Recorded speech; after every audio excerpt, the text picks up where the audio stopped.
Hello, everyone, from Rise Podcast in Phuket, Thailand. We're here with a special friend, young boxer.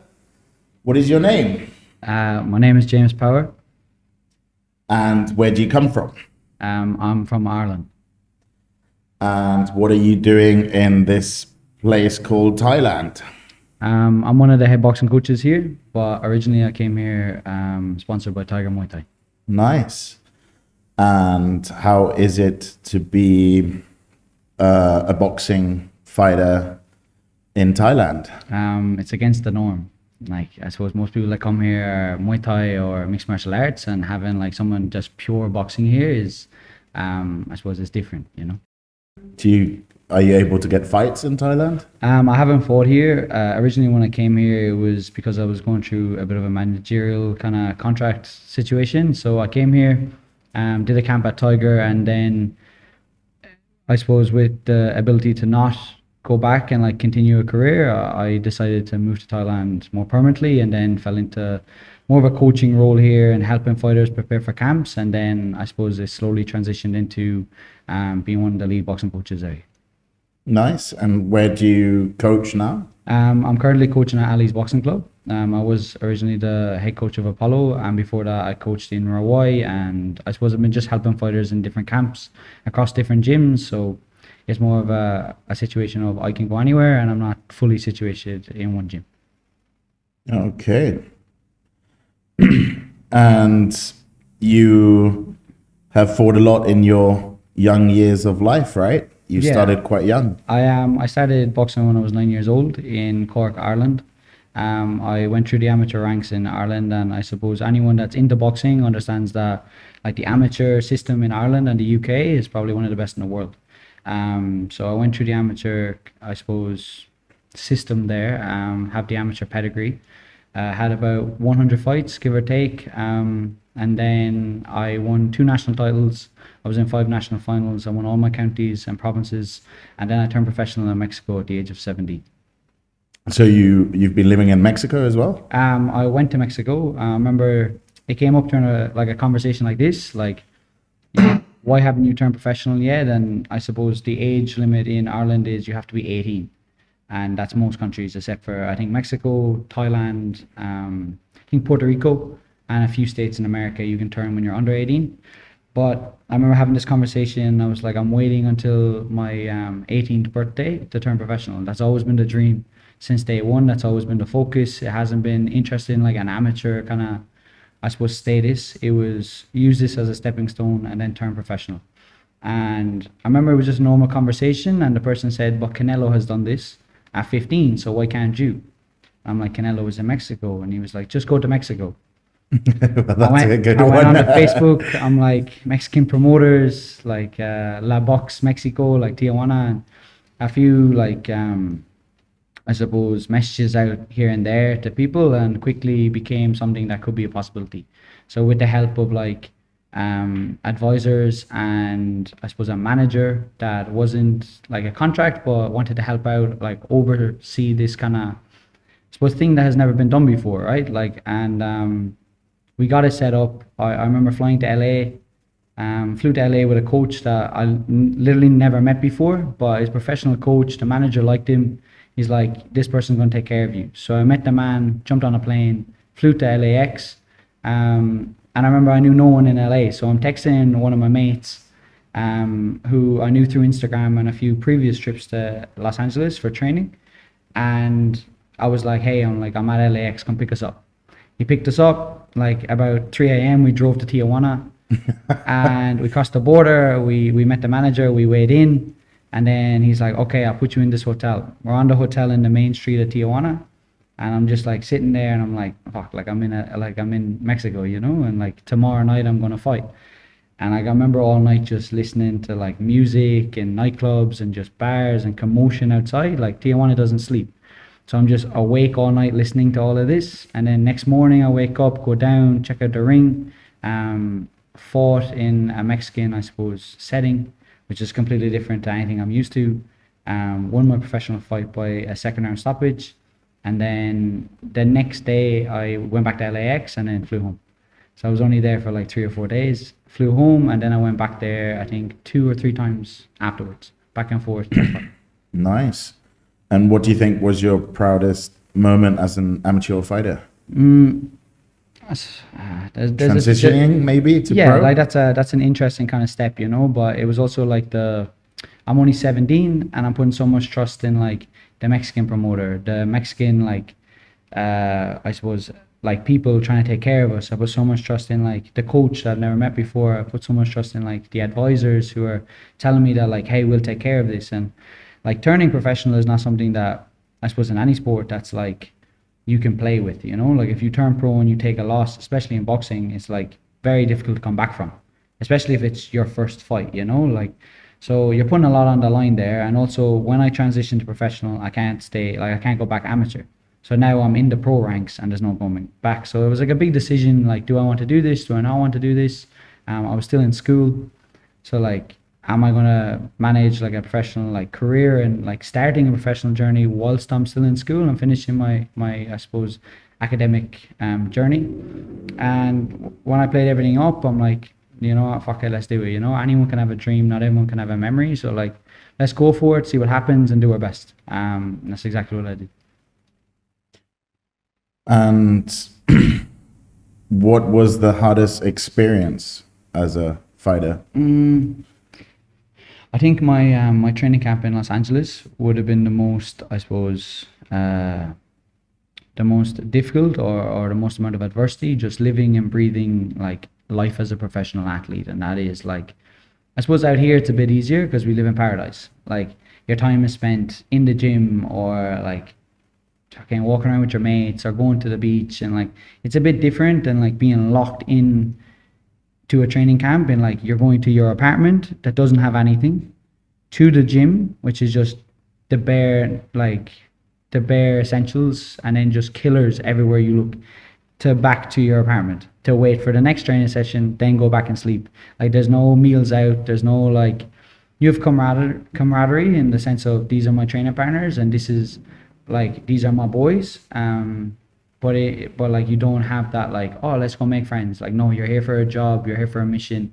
You have a manager who is like is going to pay you to do your job, and it's very like you're in a mindset that is I haven't experienced since, and I feel like that was the biggest wake up call for me, especially as a young pro. Like I'm 18, I'm living in LA, like I have my training partners, I have my coach, I'm in gyms with like world champions, some of the best like names around the place, just people as well that fly under the radar, because in America it's such a big pool of boxers that like you'll have killers in the gym, like legit like knockout artists that don't really get like they're not household names, you know, but like they're giving people work. Like my trainer partner has been in 7 Canelo camps, like he's giving people work. People don't know his name, you know, but like I'm in the gym with this man every single day. You got like a lot of Kazakhstan boys, you got Uzbeks, you got Dagestanis, you got Americans, Puerto Ricans, Mexicans. Like there's so many different nationalities there who are not big names,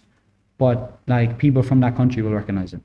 And you have them in the gym, and then they're giving work to me, they're giving work to other people, and like you either adapt and like prove yourself, or like you're just gonna get like destroyed, you know. Like if you lose any sort of respect in that setting, like it's game over for you. Yeah, you know? I can imagine. Like it's not I feel out here, like especially in boxing gyms, it's lacking that sense of like, ooh, there's no sense of danger, you know. Like everyone's happy because again there's a lot of like beginners, there's a lot of mixed levels, right? And I feel like Tiger Muay Thai and that kind of like perception that people have, like, ooh, the mat's like a bad place to be, you know, if you don't know what you're doing. Yeah. Like damn right, like I feel like most gyms should have that, and it's like most gyms are trying to do the, hey, like we're open to everyone, like we're very like welcoming, and that's beautiful, but it's like we're missing that, hey, this isn't a place for everyone, you know. And I feel like just the way that this, it's a martial art, it's you know, yeah, it's a contact sport, but the way this place is like you can't really do that, right? Because it's,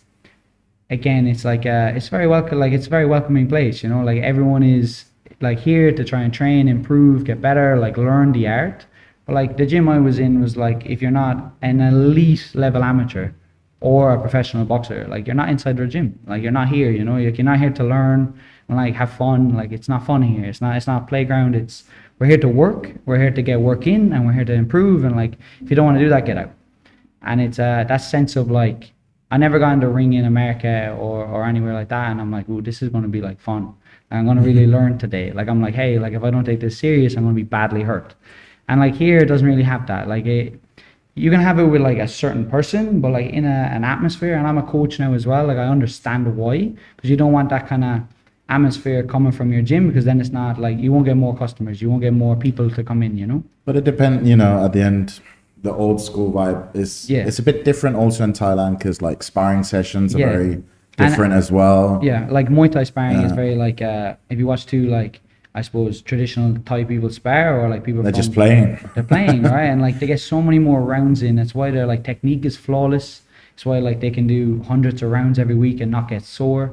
Whereas like in America, I was sparring Tuesday and Thursday, and like I can tell you I was sore at the end of the week. You know, like I can't spar like 4 days a week or 5 days a week, because just the way boxing sparring is, it's more like it's more impactful. You know, like it hurts.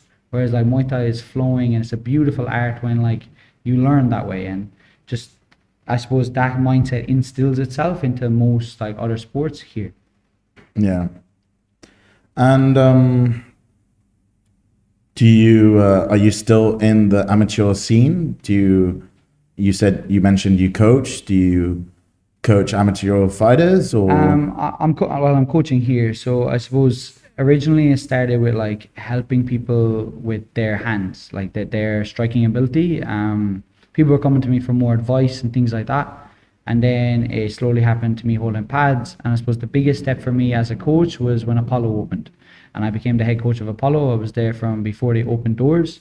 I worked under Sean Copes in the like in a whole coaching aspect. So had my boxing ability, and then it's my ability to communicate that to others. And Sean Copes helped me massively with that, you know, like putting like programs in place, a strategy in place, just a way to communicate the knowledge you have and the boxing IQ to people, and how to like improve them in the areas that like, I suppose when you're a fighter, you take it as like for granted, you take it as second nature, right? Like we have this ability to do something, and then when someone can't do it, you're like, why can you not do that? So it's about like, what does it take to do the things that we can do, break it down, and then pass it on to them so they're capable of doing that. And when I started coaching in Apollo, it really like it changed my whole like ability to coach, to be honest with you. And then started working with amateurs there, and then more pros are coming here, which is an amazing kind of, I suppose, turn to Phuket. Like there's professional boxers coming here to do their camps, which there wasn't really for a long time, you know. Now we're having high level pros here, high level amateurs, and the boxing scene constantly grows in Phuket. Do you think Thailand will be a place where there'll be some big boxing pro fights, or I think it's still going to take some time, you think? Or I think like fights could happen. I think the whole coaching or the whole boxing like system here will take a long time, just because like back home you'll have a gym in every area, you know, like Rawai, like multiple ones in Chalong, multiple ones in like Talang, like Bang Tao, but they all work together. Like your fighters, like they're part of this gym, but then you'll go to this gym for sparring, you'll come back, you'll go to this gym for sparring. Whereas here, I feel like people are so afraid of like losing their customers or their fighters that like they don't let them go to other gyms. They're like, you're at our gym's the best. If you go to another gym, you lose your sponsorship. You go to that gym, you lose this. Like you're never like, and there's a pressure to like, you're in this gym, you stay in this gym. And then you miss out on the, like you have a fighter, like a 55 kilo man here. He's got no good sparring partners. Like he's one of the best in the world. You got a 55 kilo man in this gym, also one of the best in the world. Like in Ireland or the UK or like America or anywhere like that, you go to that gym and you spar, and they will come to your gym and spar, and you just keep going like that until the two boys are like constantly growing and getting better. Whereas here it's like, well, if this person goes there, he'll like that gym more, and like you're not allowed to train outside because it's bad publicity for us, and it's a constant like it's very different battle. Yeah, like I remember I trained myself in Marbella, Spain, in MGM gym, boxing gym. They did do Muay Thai, which is what I did, but every weekend we would have kids from other gyms coming that had big fights and stuff, and they would spar with Spanish nationals from Spanish gyms, and they would come and spar with the national team and stuff, and it was very cool. And that's how you grow together, you know. If you want to be the best, if you don't train with the best or spar with the best, it's going to be hard to get into the ring, that's for sure. Yeah, absolutely. Like when I was an amateur growing up, like I traveled to different gyms and spar because they'd have people for me, you know. Whereas like my gym might be lacking like a different style of opponent. Like we might have an amazing person my weight, but we don't have a world level southpaw. Yeah. But this gym does, that gym does. So we'll go there. And it wasn't even like a second thought. Like you need to spar the best. We'll go there. And there was no like, oh, we might lose you as a fighter. And I feel like Phuket's still trying to figure that out. You know, we're still trying to figure out the like, oh, I can let my fighter go to that gym and spar, and that fighter can come to our gym and spar. And again, with like the membership thing, and like you'll have to pay to spar, but then this gym will treat their fighter better. And it's just a different kind of system out here. So trying to get a grasp of that. You would even have to pay to get into the gym to. Well, here, like if I went to, we say Tiger to spar one of their boys, like I'm gonna have to pay to walk in. Like if I go to like if one of their fighters texts me and was like, hey, like let's like train here, unless the coaches know me and they want to be like, oh, like come on in, they're going to be like, oh, why are we letting someone come train with us for free? And it's like a thing of this club will have to let that person train for free, but then this club will have to let that person train for free, and it constantly just goes back and forth where the gym's like, you know what, we don't want to do this. Whereas back home it's very different. So I feel like the fighting aspect, like there's boxing fights going in Bangkok like every week. And like I think Apollo are having a big fight happening in Patong, like they're going to one of the hotels. Like it's progress. Like the fights I don't think are an issue. They're going to get bigger and bigger. We have WBC Asia out here. Yeah, we do. Yeah. Like massive promotion. We have the WBC in Thailand, like boxing. So getting big fights, I don't feel like is much of a restriction. Like we have the zone. We have like there's a fighting organization, a boxing one with yellow shorts in Bangkok. Everyone that's a home fighter wears yellow shorts. I can't remember the name, but it's televised. I know which one you're talking about. It's televised boxing fights. Like big fights aren't an issue. I think it's the whole the whole system, the whole foundation of boxing here will have to like adapt and evolve. And how do you think for yourself when you coach these fighters and stuff, how do you do when you can't go to other gyms for sparring sessions, or do you spar with them yourself, or get friends over, or? Yeah, for me it's like I'll do pad work. I feel like I'm an amazing pad man. Anyone that has done pads with me will like stand on that. I don't feel like anyone would be like, oh, he can't hold pads. I feel like I'm one of the best here, and definitely like talented overall. I can structure them in like, hey, what I would do, because I'm still a very young coach. I'm 24 years old. Like I can speak to the fighters as a fighter. I'm like, what I would do is I would go to this gym and ask to spar this person. Like I would go here and spar them. Like I would go to this training session, and I can kind of like structure their training where I'm like, hey, like this is an educated and just logical way to train. Like instead of saying, oh, I'm going to go here and then here and then here and then here, and you've done 5 sessions on Monday, I'm like, and then Tuesday, what are you taking the day off? I'm like, I don't understand why, you know? And I feel like people come out here, they don't have any like structure, they don't have any program. They want to try different gyms, but that again puts like a spanner in the works, because if you stay in one gym, at least, well, if it's a well-run gym, they have a training schedule in mind. Like they're working on this Monday, this Tuesday, this Wednesday. But when you want to switch gyms, like there's a chance that you only get the same thing every single day in every gym. Yeah, you might only like sparring and end up only in sparring. Right? You don't want to do some boring footwork or something, which is probably the most important thing to do at the end of the day, especially in boxing. Yeah, absolutely. So like when we were at Apollo, we had a schedule from Monday morning, Monday evening, Tuesday morning, Tuesday evening. And then like the entire mornings did our entire program, and the entire evenings did our entire program. And then on different days there was there. So you didn't have to come every morning. You could come 2 mornings, 3 evenings, and still get the entire schedule. Program. Right? Yeah, so we had it laid out very well. And you can also come every session every day if you wish, and it's still going to work good for you. Like we had it beautiful. And again, like the issue would come is if you did 2 sessions at Apollo, and let's say you did our Monday morning like footwork, and then our Tuesday evening footwork, and then you did sparring in every other gym between that, I'm like, your schedule is like why would you do that, you know? Yeah. So it's hard to get a grasp because again, you can't just own like someone here. Like they're not just part of your gym, unless they're sponsor fighters and things.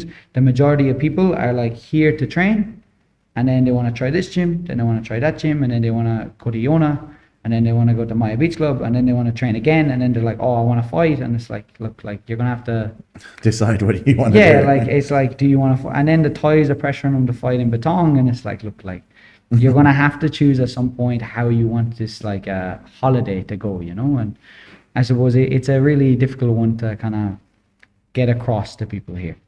Yeah. And do you fight yourself still?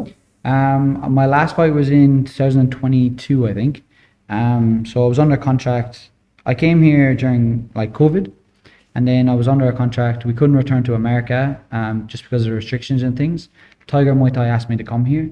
They helped me out massively with like the paperwork and the restrictions to get in here. I had to quarantine. Then I came down to Tiger Muay Thai, and like you remember this place during COVID, there was no one here. Yeah. Like it was an amazing experience where you get to meet everyone that lives here. You get to meet the core of Phuket, and I feel like that's why I suppose I'm always drawn back to here, because I got an experience that many people don't really get. Whereas I got to everyone that was living here for 5, 10 years, 15 years, I got to meet them. Whereas if I come in high season as another tourist, you don't get to have the same kind of relationship and Yeah, it's interaction very with different. them, Yeah. right? So I got to see a side of Phuket that was extremely beautiful because it wasn't overrun. It was very quiet, and I got to meet people on a different kind of basis. And then when I went back to move to America, the visa situation was changed once again because post-COVID, they kind of changed things up, and it was starting to look like it was almost impossible to get like back into America, or like we'd have to restart all the paperwork and do it all again. And it was just bringing us around in circles and circles. And me being a professional, like I just turned pro, I had 4 fights in the first 6 months as a pro. Like I was active. I'm like, hey, like it's been too long. It's been a year. Like I need to fight, you know? And then it was looking like, hey, you got to move to England, or hey, you got to move back to Ireland. But I'm signed with an American manager. And even for myself, I was like, I don't see the reason to be signed with a manager in America if I'm going to be living and training and fighting in England or Ireland. So like, I don't understand why I would sign with you. Like if I'm signed with you, get me to America so I can continue my professional career In America. Yeah. So it became like a back and forth, and I suppose it became a bit of a like conflict and tension, and just I suppose a lot of friction in those conversations. So it got to a point where like I knew I wasn't going to fight like shortly, and I was in a contract until 2025, and that was 2020 until 2025. It was a 5-year contract, and I'm like kind of in a bad place now, right? So I lived in Ireland, I trained, I went to Central Europe, I fought in Hungary, once again in Budapest, and then I came back here. And I was back here, back and forth for a bit, and then I kind of, again, once you come here, you're never fully gone, you know? Yeah, Like, you always end up coming back. so I came back, and I'm like, hey, I'm going to make a run of it, I'm going to stay here, and then again, like the best way for that to happen was there was opportunities everywhere for me to coach. So it was just taking the leap and being like, hey, while I'm kind of on the sidelines, I'll just like spend my time coaching and staying sharp and staying in the gym. And then it became more of a, I suppose, responsibility for me, where I have a lot of clients, I have a lot of fighters, and I'm like, okay, now I'm transitioned as a coach. I'd still like to fight again. I'd still love to fight again. I'm only 24, so like I have time. You still have loads of time. And I'm still sharp. And my boxing IQ is constantly growing because I'm working with elite level fighters and boxers from all over the world. I love boxing. It's always been a part of my life. I'm in the gym every day because I'm holding pads or I'm teaching. And like teaching, like I suppose techniques, and I suppose giving advice to people that are even like above my level. Like it makes you grow, and it makes you go, like that's interesting. How can I do that? Or like, what are the different possibilities like that this can lead to? And constantly my boxing IQ is growing, my boxing knowledge is growing, and like I truly believe like my boxing mind is better than when I was an active pro. So yeah, I'd love to get back. And what advice would you give to Irish young boxers? Stay in the amateur program for as long as you can. Like I don't have regrets, but I would love to see how far I could go as an amateur if I dedicated like my focus to amateur boxing. my first coach when I was like 9 years old until maybe 16, 17 when I turned pro was my uncle. So his vision was always like turn pro, like we're going to turn pro, like look at these. Everyone I looked up to was a professional fighter. Like you got Marvin Hagler, like you got Canelo, you got Pacquiao, you got Mayweather. Like I was looking up to like professional fighters. Like I never watched amateur boxing. It wasn't pushed onto me when I was a kid. And then I just fell in love with the professional side of the sport. So everything I did, and like my coach, like I suppose guided me down the path of this is a stepping stone and it's leading on to the pro game. So I didn't really care about like wins or losses. Like I've had over 100 fights. I've lost maybe 14, 15. Like I've had a great amateur career, but instead of like, okay, this weight division will be easier to get a national title. Like I could have 5 national titles if I just don't go to this division and go to this division, or stay in my own division. Whereas I would say, this one doesn't really have anyone. This one has someone really good. I want to fight him. And I would jump up and I'd fight him. And sometimes that goes good and sometimes that doesn't. Like it's a great fight, but you might get the decision. So I could have had a completely different amateur career. I could have like Olympics, like things like that. I can't say I could have, but if it was, I suppose, structured differently, I would love to see how far I could achieve as an amateur. And I feel like people should do that. You should focus on the amateur career, turn professional when you're ready, you have the right team behind you, and like you're in the right place if you wish. Again, I'm very grateful and fortunate that like I got the experiences I have, but like not everyone's going to get those opportunities, you know. So like turning pro so young doesn't mean it's going to lead on to like a contract in America. It's not going to lead on to living in LA. It's not going to lead on to Central Europe and then moving here, sponsored by the biggest gym in the world. Like living and coaching in Thailand, like it's not going to play out that way. Like I'm very fortunate that mine has kind of moved in that kind of manner, because like again, I'm in a great spot, I'm in a great place, and I have a lot of opportunities at my feet, you know. Well, and you've worked very hard to get where you are, so yeah, that always of helps, course. you But know? it's like it's different because like when I turned professional at 17, no one had done that before, and I'm also in school, so that's another one to balance. And it's like it's a different, unique story. And when you do that, and then the American route, it's a different story. Like Central Europe, different story. Like why is he fighting in Slovakia? Like, why is he fighting in Budapest? Like, why is he training in Thailand? When I was coming out to like Phuket as a pro, I had so many people go like, why would you come to Thailand as a professional boxer? So why did you? I'm like, Because that's probably something yeah, people why not? wonder, Like, 'cause- yeah, well, okay, there's some very good boxers as well in Yes. Thailand, and some very good Muay Thai fighters that are very good in boxing, but it is very different scene to, well, pretty much anywhere in the world. Yeah, of course. Besides Thailand, I think. it's like I'm looking at. I suppose they're looking at like the boxing in Tiger is for like UFC fighters, like UFC champions. But like when I came like during COVID, it wasn't professional boxers in Tiger Muay Thai. Like there was a few, but it wasn't somewhere that people are like, that's exactly where I'm going for my professional boxing camp. It was high level, like world level, like mixed martial artists with elite level hands, but not boxers. But not boxers, yeah. The coaches that were here, like James Heelan, boxing, but also does Muay Thai. Like there's a mix, right? Like whereas I'm going there as strictly boxing, I'm not doing any other sport. Like this is what I do, and people are like, why would you go there? There's like just like traditionally everywhere else on earth. Like why would you come here? And I'm like, that's exactly why I'm coming here, because I see something that like elite level fighters, like great minds, different cultures, like different backgrounds, elite level training, and then just the lifestyle out here. Like this is why I want to try this. If it goes wrong, it goes wrong, but I want to try it. I want to go for it. And it's just, again, different. I took that step. I came here, and then came here during a time that not everyone was here, as I said, and then it just leads on to the next step and the next step and the next step, you know? And I guess it's also a way of learning, because you get all those cultures and all those nationalities.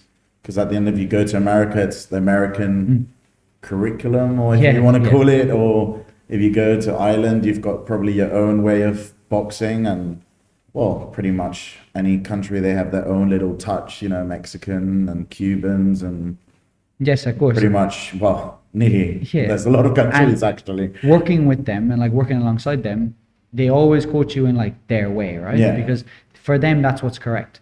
Like my big brother growing up is Mike Perez. He's one of the baddest cruiserweights on the planet. Like world level boxer, won a world championship as an amateur, like in Cuba.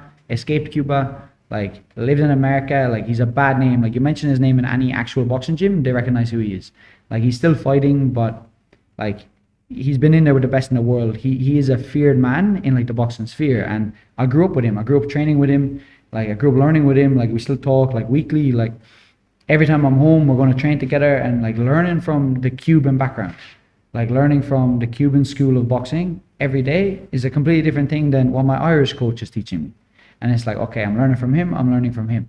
And then I go to America. Like I have I have a South African coach, Courage Shabalala, but very American style, like very like more sideways at an angle, like left hands down, right hands by your chin, like not as aggressive. And then when I work with my Mexican coach, or well, not Mexican coach, but Mexican heritage, it's very, okay, left hands by your temple. Now we're going forward, we're being aggressive. And every coach I've worked with, every training partner I've had in my camp that I'm getting advice from is all completely different. And that's just building my boxing IQ. And then it's your job to, all right, where can I put these pieces of the puzzle and how can I make this like perfect? Because like if I put this jigsaw in the wrong way, it's going to make a mess, you know? So I got to do it right, or I'm going to get caught every single time I try and do something, which is cool. And I suppose I'm still getting the hang of that too. Like I have so much boxing IQ that I don't use because I haven't found the right place for it. I'm like, yeah, that's amazing. I don't really know how to do it. Like I can't do that. I can't pull that off, but I'm going to put that on the back burner until I feel like I can, or I figure out how I can. And yeah, even here, like I got a lot of Kazakhstan boys. Like I train with like Johnny Beck in LA, which is like an elite level professional boxer as a Kazakhstan. And then I got all the boys here and they're teaching me stuff. I got the Russians that are teaching me stuff. Yeah, they've got their own style as well. Yeah. And I worked with one of the Thai coaches who's like a big brother to me for like 6 months consistently. And learning how Thais box is something that like is completely different than anywhere else in the world. Just their ability to like flow with stuff, their reflexes, like how they move is completely different than, I suppose, typical boxers. And there's a lot of stuff I learned off of that training camp with that coach that like I still use. And it's so like unconventional that you don't think it's going to work until you just dedicate yourself to like trying it, and then it starts working for you. And like everyone here kind of looks at Thais and say, oh, Thai boxing. But a lot of the Thai fighters have a lot of boxing fights. Like my coach, who is Thai, like he's had over 100 boxing fights, the same as me, but he's also had 300 Muay Thai fights. Yeah, so that's the difference there. I can't call rank on him. I'm like, how many fights you've had? He's like, the same as you, 100 and something. And I'm like, oh yeah. And he's like, and then 300 or 400 Muay Thai. I'm like, okay, I'm taking your advice, you know, like what you do works because you've had, well, about 500 fights to figure out this isn't textbook, but it definitely works in a fight. Like this isn't beautiful, like it doesn't look like you would coach it, but it definitely works in real life scenario. And it's like getting away from that textbook of this is how you step to the left, this is how you slip a punch. And the Thais are like, yeah, that doesn't really work in like real life settings because they don't read a textbook. They're not getting coached. They're 4 years old, putting on gloves and pads and like just going sparring. Yeah. And they do that until they're 40 years old. You know, 8-year-old coaches. Yeah, and they're doing that their entire life. Like every training session is like, oh, let's do some rounds. Like they're figuring out what works along the way. So I feel like even Thailand and the Thais' ability to fight is completely different because they're not sitting down and drilling something for like 4 hours without a partner. They're like, oh, I'm just going to grab someone and see if this works. Like, oh yeah, it does work. Like, or, oh, it doesn't work. I have to do this. And they're doing it in like real life settings, like on the spot, learning as they go. And I feel like that transfers over to boxing if people have an open mind and like are willing to listen and try it, you know? And what would you consider yourself? What style, or you've just mixed it now so much? So you have maybe your own style, or? Yeah, I feel like every fighter does, or at least when you're playing at like an elite level, it's my mind and my boxing IQ and my ability to pull it off versus yours. Like if I can set this game up in such a way that you don't understand exactly what's happening, I'm going to win. And if you set it up in such a way that I can't keep up, you're going to win. And there's so much goes into like elite level boxing, rhythm, timing, just IQ, like setting things up 3 steps ahead and seeing if like they'll fall forward or if they figured it out and now they're setting up your setup. And it's a constant chess match. And the more you understand boxing, the more you learn about boxing and the more you can box, the more that becomes a reality of like, oh, we're playing like 10 different games of chess at the same time, but in fractions of seconds, like, which is cool. So to answer your question, like, what's my style? I think it's whatever it has to be in that moment to my full ability. And if, I suppose, the times I get outclassed, which isn't very often, but there are better fighters than me for sure. Like, when I get outclassed, it's okay. I can see the game happening. I have enough boxing IQ to figure out that, like, oh, I'm getting set up here, but my ability to stop it is like, which is hard, right? Like, it's easy. I think it's easier for people who just are not good at boxing to get in and be like, oh, I got beat up. Whereas when you are like, you have an elite boxing IQ, you can see yourself getting set up to fail. And you're like, I can't stop this happening. And you know, you probably same in Muay Thai. I don't have like... It does happen. You can be like, I know this is going to happen. And I'm like, fuck, what did I do? Like, Yeah. I can see what he's doing and Yeah. how he's doing it, but I'm like, I need like Yeah. that extra thing to make him stop, you know? Yeah, you're like, I'm 4 rounds in here and now my stuff is not working. And I can see what is about to happen, but I don't have like the arsenal or the ability to stop it from happening. And I feel like that's just, it's one of the like strangest feelings, because there's instantly a level of respect for like, all right, you got me. But then it's also, you're still in the fight and you got to try and figure it out, because maybe he's made a mistake and like, oh, now you got him, you know, because it's going to be one fraction of a move. He like just goes, oh, I got him, relaxes a little bit, and now the whole tables have turned. Now it's a whole different game again, right? Like, all it takes is one fraction. So like, I suppose what I really love about boxing, I can't speak for other martial arts because I don't, like, I'm not trying to be like just boxing biased here, but like, I don't have experience and I don't have a right to speak on other martial arts here, but I'm assuming it's the same, if not more. Like, I'm assuming BJJ is like this but times 10, you know, is the ability to like match up with someone and be like, oh, I want to see how much knowledge you have. I want to see if you can play a game. And then you're playing around and you're like, okay, you don't got much. You don't got much things in that toolbox. You got a few moves that work, but I got you on this. And then you get in with someone that's like world level and you're like, oh, like while I was playing 10 games of chess, you were playing 2 others over here and I was checkmate and I'm done, you know? It can happen. And would you transition to some other martial art or No, definitely something? not. No, definitely not. And what about bare knuckle? Have you ever thought about doing that? I got asked a few times, especially out here, because I feel like there's a rise of bare knuckle out here, you know? Yeah. And being Irish as well, I feel like everyone's like, oh, bare knuckle fight, you know?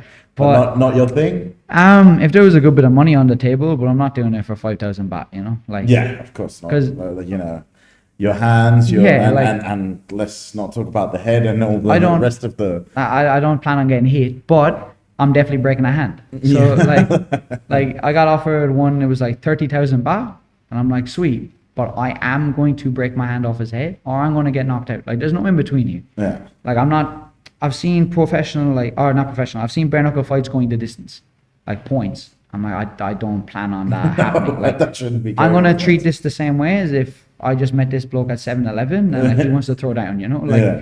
I'm coming at him to get chinned or I'm chinning him. Like, there's no in between here. And I suppose it's a completely different thing because, again, like, how much are you willing to put on the line for 5,000 baht?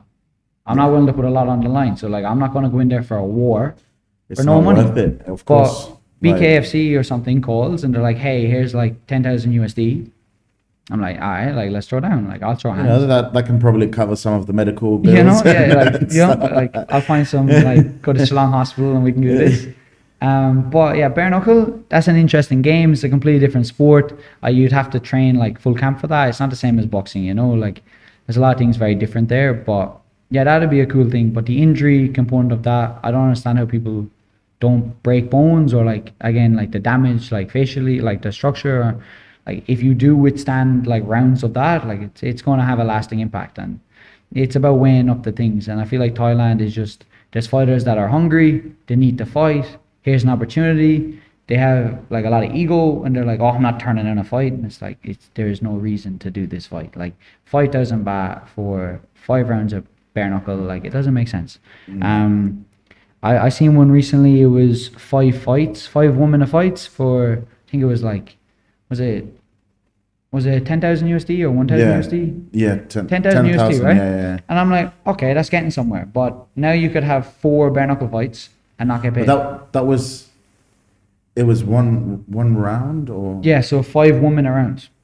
oh, it was 5 rounds. No, so like you fight 4 other people, Oh, but 1 round each.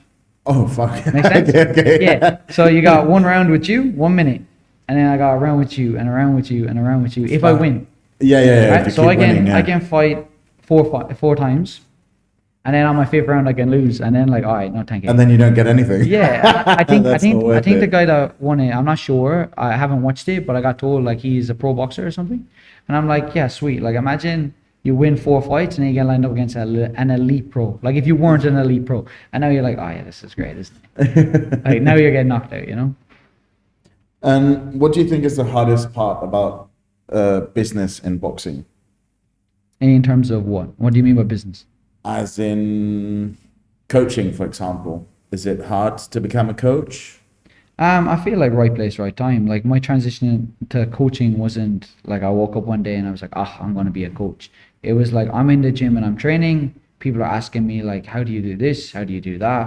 And again, when I was here, like initially, I was like one of the only real like professional boxers on the island. You know, like especially like training. So people are asking me like, oh, how did you throw that jab? How do you throw that left hook? And I'm teaching them. And then like again and again, it's just growing, and I'm telling more people. And then I went home, I came back, and Sammy Cass gave me an opportunity to coach alongside him. He wanted to do the Muay Thai section, I do the boxing. I'm like, I'll give it a shot, you know. I'm not a coach, like I'm just telling people what. But you I were know. very good. I remember training with you, Yeah. and I really enjoyed it. Yeah, and I'm like, and again, like I was very young there. Like my ability to control a room now has skyrocketed. Like my ability to Of course, was that 5 years? 4 years? Yeah, it will be around That's that. been 3 a or few 4 years, yeah. My ability to like coach has just like skyrocketed. But taking that step and being like, you know what, yeah, like Sammy, I respect you. I'll do as you say. Like, yeah, I'd love the opportunity to do that. And then trying to coach, just being like, oh, like I don't know how to do this, but all right, guys, grab a rope. Like I'm gonna run you through what I do. And then it's like transition, like, oh, actually, like people struggle with this.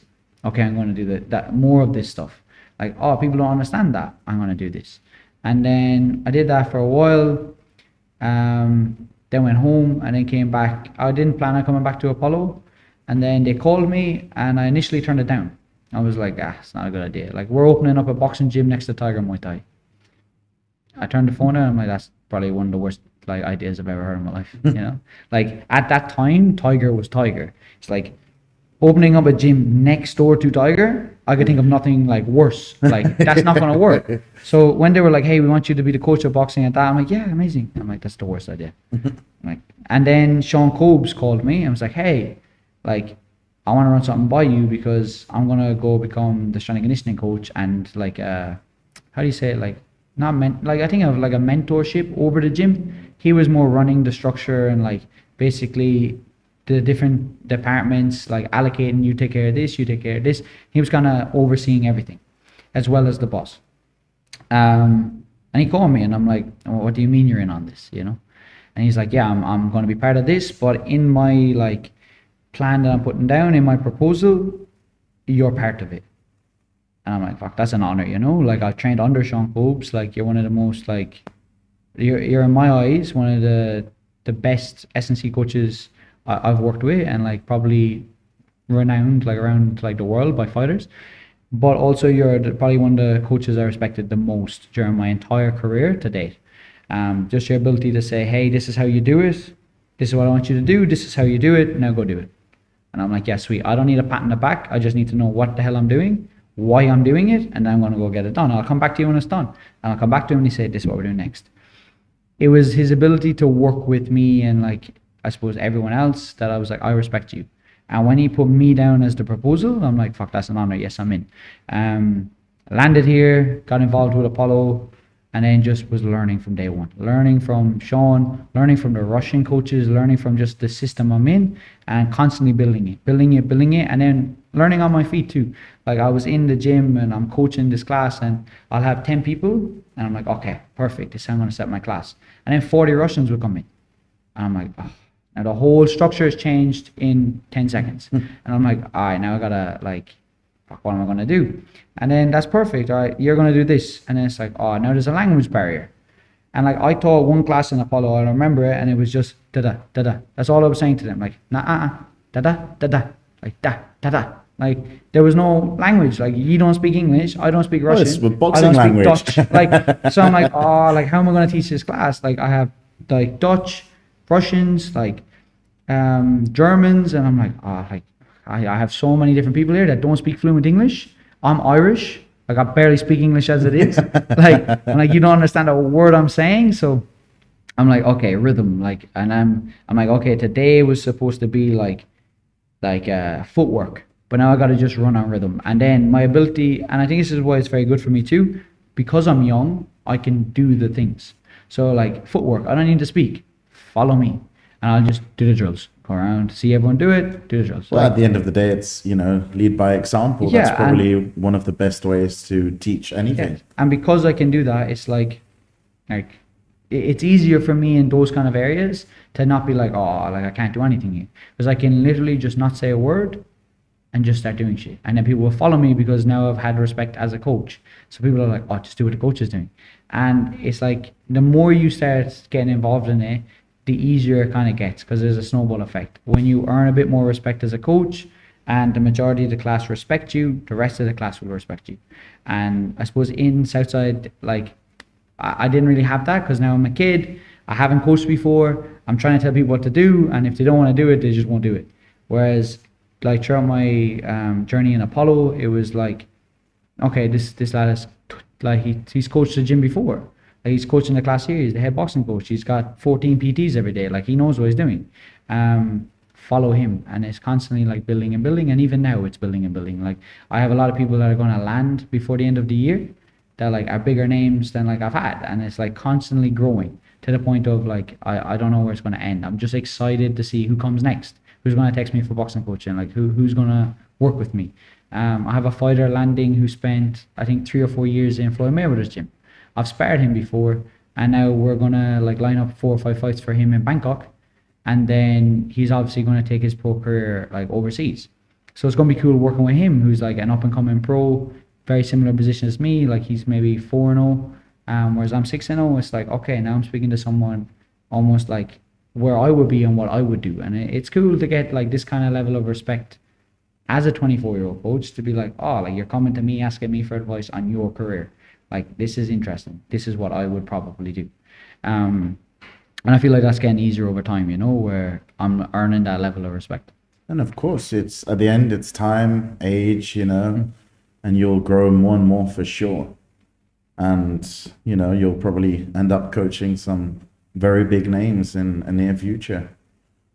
And what was the most memorable fight you've had, or the most interesting fight, or the one that made you grow as a pro fighter? I'm not sure. I think my most recent one in Tijuana was a good one, because I had the full training camp in LA. I had a lot of pressure because now I want to make my coach proud. Like I've just worked with this man. He's dedicated so many hours to like us as a team, and it's like so much pressure. And we're like, when I'm in that changing room, it's like there was some good boys on the cards too, like that blew up and became big names. And I'm like, oh, like I remember those people sitting next to me as we're waiting to walk out and fight in Mexico. My pro debut was obviously a big fight. Second one was an interesting one because there was a lot of switch ups, but I feel like every fight has their own kind of takeaways, So yeah, they're all different. And what you mentioned before, your uncle was your first coach. Yeah. So you come from a family all boxers, or? My uncle used to box, and I suppose similar to me actually, he fell into more of a coaching aspect. And then when I like wanted to box, I was like 8, 9 years old. I'm like, oh, I really want to box. He's like, come down to the gym. And I suppose I only wanted to box because he was a boxer, and like my grandfather like was a boxer, and it's like, oh, I want to, I suppose being around that environment, your environment shapes you. So now you want to do what they're doing. Yeah, right? Of course. And then I constantly just like went with it. And what is it like to, in Thailand, the weather's very different and stuff like that. How do you keep up with the heat and stuff, especially being Irish. Yeah. It's not the hottest country in the world. Yeah, don't burn. Yeah, it's completely different. I feel like you gotta take that into account with training. Like in Ireland, I fell into like an ultra running space at one point where I was running like 100 kilometers runs. I was doing about 20 kilometers a day, 20 to 30 kilometers every day. And that was, I think, pre-COVID times before I came here. Because I spent most of like lockdown in Ireland, the early part of 2020, and then I came here. I was doing ultra running, so like long runs. And then I came here and I'm like, oh, I'm gonna do the same thing. And I got to about, I'm gonna say about 15 kilometers, and I'm like, all right, now I'm tapped out. Like Ireland is a lot easier to train. It's a lot cooler. Like you're not sweating, you're not cramping, and like taking that into account here, like was a challenge for like maybe the first few months. But I got a hang of it now. I'm pretty good. Would you ever move back to Ireland, or do you think you're going to stay here? Maybe for the not next few Ireland. Maybe not years? Ireland. I love Thailand, and I suppose just from experience, whenever I move away, I want to come back. So I'll think that my time is up here, and I'll have like a moment of stagnation. I'm like, okay, time to try something new, and then I'll move away, and like within a week, I'm like I have to go back, and I'll come back, and I'm like, oh, this is amazing. And I suppose you'll know more than me as well. There's like chapters and seasons in Thailand where you're like, oh, like I'm getting bored or frustrated of the place, and then it'll be the next chapter. You're like, I love this place so much, and it's just going with the flow out here because it's ever changing too. Like so many people land here, and something I keep in my mind is one flight that lands in Phuket can change the atmosphere completely. Like if one plane from, I don't know, Russia comes, it's a whole different kind of atmosphere. One plane from Australia comes, whole different atmosphere. And it's like, if that's all it takes to change, especially where I work, which is on Soi Tayad, like the street, like 100 people from a certain place there, or just 100 people in general, can change how that like street feels. It can change the whole mood and like atmosphere. And is it energetic? Is it dull? Like, do these 100 people like just stay indoors all the time, or are these 100 people outside the whole time? And knowing that this place changes just gradually throughout the year is like helps me stay here whenever I have moments that I'm like will I call and go home? Because it never gets boring. There's always something new. Always changes. Yeah. Yeah. And what about Thai culture? I see, Yeah. well, I know that you like Sakyang tattoos. Yeah, I have a few. Yeah. The Thai culture. Yeah, I really, I suppose, got involved in it when the Thais started bringing me. Like, I have a lot of Thai mates that are very close to me. I have a lot of Thai people that see me as family, and I view them as such as well. And they're like, oh, like you're dealing with this, or oh, James, I want you blessed. I want you protected. I want you to like get good karma. I want. Like they want to look after you, so they bring you down. They bring you to the temple for the day. They bring you to the ajans. They used to pray with me every morning at Apollo. Like we used to do the incense and pray at the temple house. Used to just like I got immersed in it, and I just kept going and like I suppose you build your relationship with the ajan, which is a monk. You build yourself with you build your relationship with just the culture in general, and then you fall deeper and deeper into it. And You also got second. yeah, I do. A few as well. Just a couple. Yeah, hold back these. And in what do you see yourself doing in the future? So mostly coaching, or any big fight you planning on doing, or dream fight? I'd like to fight again. Like I'm young, and I suppose it's an interesting one for me to be like, hey, like I want to fight, because trying to juggle that with coaching is something I have tried to do, and then it doesn't like it's very difficult. And I was training for a fight in January. I got the call in like August, September time last year, and it was a big deal on where there was supposed to be 10 fights this year. So you get ready, you're going to fight maybe 5 times, and you're going to be at all 10 fights. So you're going to be there, like you're going to be part of it. It's going to be a big thing. You get Thai celebrities involved, like TV stations, mad, right? And I trained for that. I put all my coaching to the side, like put, I suppose, funding into training, was like training twice a day, and that takes a lot, where it's like, oh no, I can't coach you, I'm going to train. And then those people will obviously find another coach, or like if they don't want to wait, they want to train in the morning and the evening. They got their unit class booked, they want to train with you at this time, or they can't train. And I'm like, no, I'm training myself. And I did that all leading up to January, and then Like I'm calling them and I'm like, hey, like when's the fight? And then the whole promotion got pulled. And I'm like, oh, like forget this thing, you know, like forget trying to balance both now, because after cutting like coaching off for quite like a few months now of like time where you can be making a lot of money coaching, now it's all just been like pulled. And you pretty much have to start like from zero, no, to gotta, get yeah, customers, and clients again. exactly. So then You I'm know. like, you know what? I'll train, I'll stay active, I'll stay fit. But if I want to dedicate it to it, like dedicate time to fighting again, I gotta just put the coaching away and be like, hey, like I'm not balancing, I'm not taking people on, which is difficult because like I get people booking in for December now. Like, hey, I'm gonna be the December this date to this date. Like I want to train this date to this date. You there? And I'm like, yeah, I'm there, you know? And it's like, okay, like even if I wanted to train in December, I've already given my word that I'm gonna coach you. Yeah. So, and that constantly happens all year. Like from now until the end of the year, until like January or February, like I have people that are coming this week, you know, and they're gonna book in with me and train. And then you have that loyalty with them because the last 5 trips they've come, I've been here and they've trained with me, you know? So it's a constant, like I know my clients personally, like wherever I go, they go. Like when I went to Apollo, they went there. When I went to Ali's, they're here. Like if I went to Hawaii tomorrow, they'd all follow me down. So I have a great relationship with my clients and I don't want to break that. It's a very big thing for me to be like, no, I'm not coaching you, you know? So I'm trying to see. And what about your hobbies? What do you do besides coaching, boxing, fighting? Depends. Listen to podcasts. I got 2 dogs as well, so they're a handful. Got 2 dogs. Like Thai culture, just, and again Phuket. You know, go to the beach. Like you stop doing things when you're here for a while. Like you stop going to the beach and things, but It's a shame. I think we should force ourselves to. yeah, I've started doing that recently where I'm like, all right, I'm gonna force myself to do the things that I'm like, oh, this is a touristy thing to do. Like I'm gonna go to But the it islands. feels weird sometimes when you.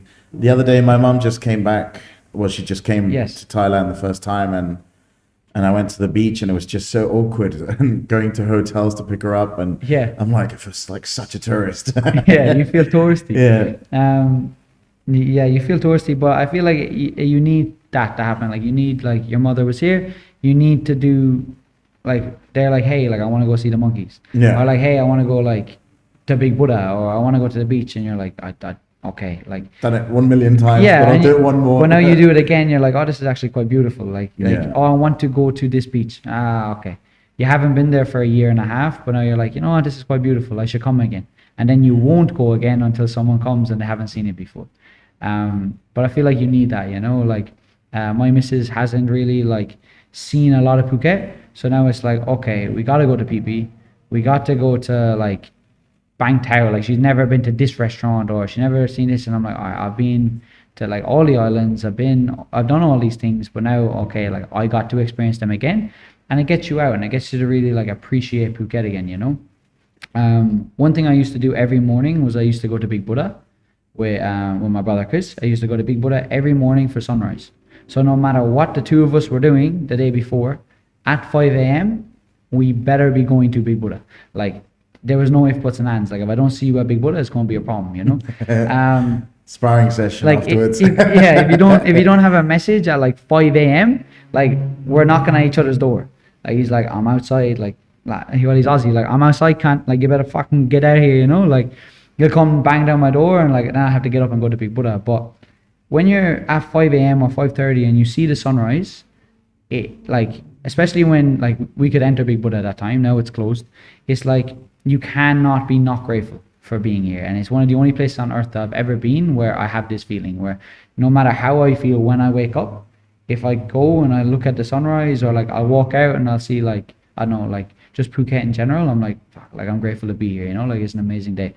And that was like a real, I suppose, like part of my routine that really like kept me here, you know, where it's like I'm seeing the sunrise every morning. I'm in this headspace that's beautiful. Like I'm in this headspace of gratitude. And then when I come down, like it doesn't matter what happens. Like I love Phuket. I love this place. Like it's perfect, you know? So it's like having things like that where like, that's what I kind of love to do. You know, I love doing things that make me like remind me of why I'm here and why I'm grateful to be here. To answer your question. But it sounds amazing thing to do every morning. It keeps you awake and wakes you up, and good start to the day. Yeah. And what advice would you give people in general? Should they follow their dreams? I was gonna say the wrong one, but yeah, for sure. I feel like my whole story and everything I've ever done has been like living my story, you know. I've done things and went to places that everyone would advise me to do, and I'm like, no, like I feel like this is what I should do, and then I just go with my heart, I go with my instinct, and I'm living uniquely me, you know. I'm not living for this is the best idea to do this, like this is the way you should do it, and like this is the way it looks perfect. Like no, like my story is raw, it's the truth, it's exactly who I am, and like every step I take is like one that I want to try something different, or I feel like, oh yeah, this is me, this is what's calling me, this is my calling, you know. So live in your truth. And is there anyone along the way that you would like to say thank you to? Is this where I look down the camera?